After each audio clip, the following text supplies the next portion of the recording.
شهر رمضان الذي أنزل فيه القرآن هدى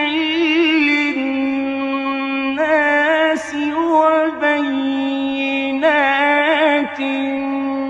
من الهدى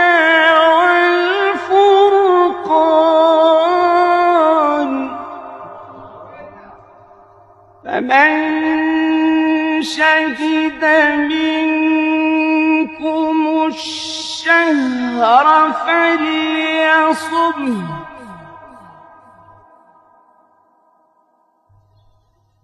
فمن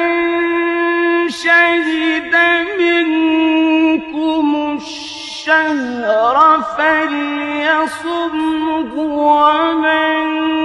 كان مريضا أو على سفر فعدة من أيام أخر فمن